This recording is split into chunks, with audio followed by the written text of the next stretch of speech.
बहुत समय पहले एक छोटे से गांव में एक युवक रहता था जिसका नाम अरुण था। अरुण के जीवन में हमेशा निराशा और हताशा बनी रहती थी। उसे लगता था कि दुनिया उसके खिलाफ है और कोई भी उसका अपना नहीं है। वह हर दिन उदास होकर घर से बाहर निकलता, हर किसी से दूरी बनाकर चलता और अपने आप को अकेला महसूस करता था। उसकी माँ हमेशा उसे समझाती कि बेटा, कोई अपना या पराया नहीं होता। यह हमारी दृष्टि पर निर्भर करता है कि हम दूसरों को किस नज़र से देखते हैं। लेकिन अरुण को यह बातें तब तक बेमानी लगतीं जब तक उसे अपने जीवन में एक बड़ा मोड़ न मिल गया। गांव के पास एक बौद्ध मठ था जहां बुद्ध के अनुयायी रहते थे। एक दिन अरुण ने सोचा कि उसे अपने दुखों का समाधान वहां जाकर मिल सकता है। उसने मठ जाने का निर्णय लिया। मठ में पहुंचते ही उसने देखा कि एक वृद्ध भिक्षु ध्यान में बैठा हुआ है। अरुण ने उसकी ओर देखा और धीरे से कहा, मुझे लगता है कि इस दुनिया में कोई अपना नहीं होता, सब अपने स्वार्थ में लगे हैं। वृद्ध भिक्षु ने अपनी आंखें खोलीं और मुस्कुराते हुए कहा, आओ बैठो, तुम्हारी समस्या केवल तुम्हारे सोचने के तरीके में है।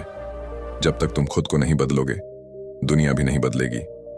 अरुण ने चौंकते हुए पूछा, लेकिन यह कैसे संभव है?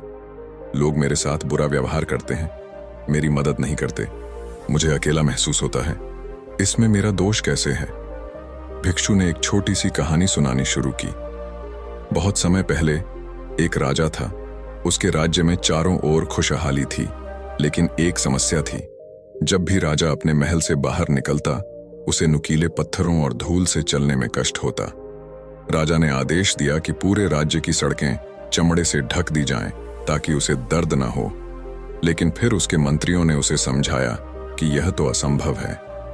इसके बजाय एक मंत्री ने सुझाव दिया कि राजा अपने पैरों में चमड़े के जूते पहन ले। इस तरह राजा का कष्ट दूर हो गया। भिक्षु ने अरुण से कहा, इस कहानी से क्या समझा?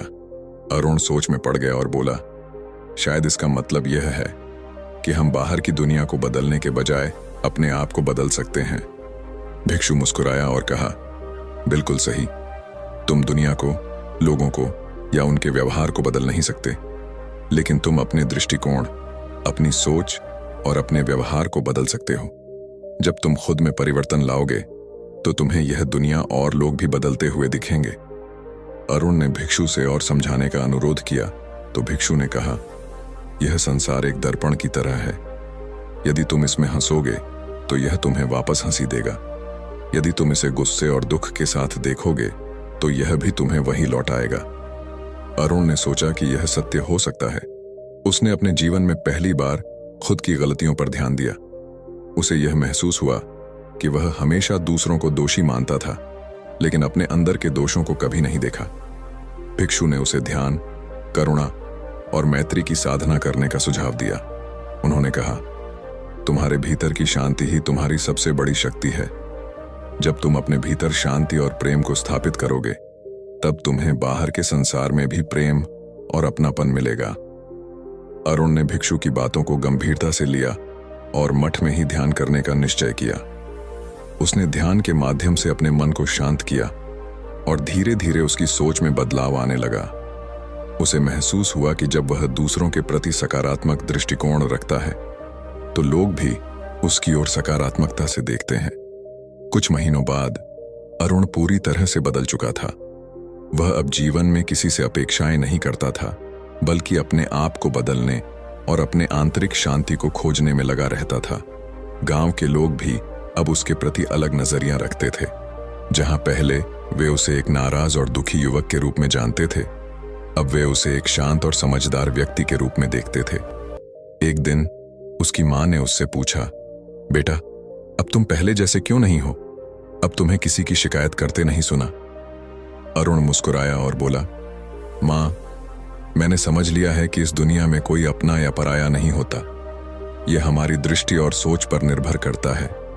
मैंने खुद को बदल लिया है और अब मुझे यह संसार भी बदला हुआ लगता है। इस तरह अरुण ने अपने जीवन का सबसे बड़ा सबक सीखा कि दुनिया को बदलने के लिए हमें पहले खुद को बदलना होता है। जब हम अपने भीतर शांति, प्रेम और करुणा लाते हैं तो यह संसार भी हमें वही लौटाता है। इस कहानी का मूल संदेश यही है कि बाहरी संसार को दोष देने के बजाय हमें अपने भीतर झांकना चाहिए और खुद में सकारात्मक बदलाव लाने का प्रयास करना चाहिए।